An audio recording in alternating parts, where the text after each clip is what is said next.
Okay, so I've completed the code, or rather copied the code from Tensor programming's example. I'm doing this to learn. I'm not trying to copy his code to make money or anything. So this is the port scanner, and it works. So if we run it, cargo run dash dash. So you need the dash dash to kind of escape the cargo commands, and then you do dash A, which is the start, sorry, it's the address, dash S, which is the start port, and dash E, which is the end port. So if we run this, I'm going to check whether DNS is open, the DNS port is open on Google 8.8.8.8, and we can see it's open. Now, this is quite a comprehensive example. And what I want to do is actually take a step back and go and fully understand what's going on with the channel.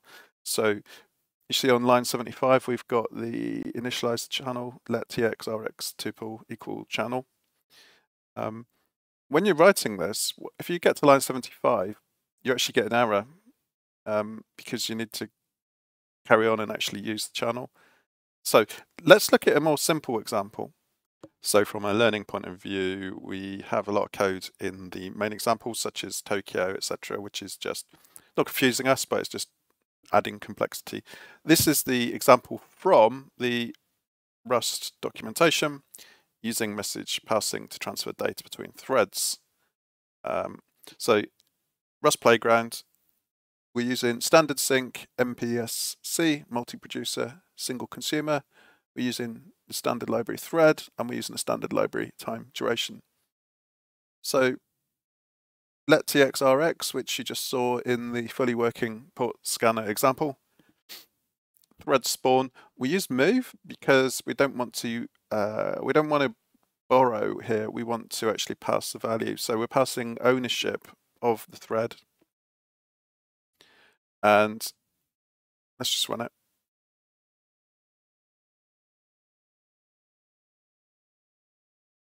And there's the 1 millisecond delay. So these are all arriving in sequence. That's fine. So we're kind of getting the gist of it, but let's actually understand more about what a channel is, because in a moment we've got the code's working, but let's just grasp what is actually going on. Threads allow you to achieve concurrency by executing multiple tasks concurrently. So concurrently rather than in parallel. But they also introduce challenges related to synchronization, communication, and data safety, i.e. borrowing. This is where constructs like mpsc channels become valuable. So these are just my notes. Rust standard library provides a one-to-one threading model. One language, so Rust, user thread per OS thread. So OS being the Linux operating system in my case. Concurrent program execution is non-deterministic. So deterministic means for given inputs, you get the same outputs in the same sequence. Non-deterministic means you don't necessarily get the same sequence of outputs each time you run the code. Multiple producers, one consumer. One of the comments I saw in the Tensor programming video was talking about green threads, which I hadn't come across before. Green threads, also known as lightweight threads or greenlets, are a form of concurrency where the runtime library manages threads at a higher level than the operating system.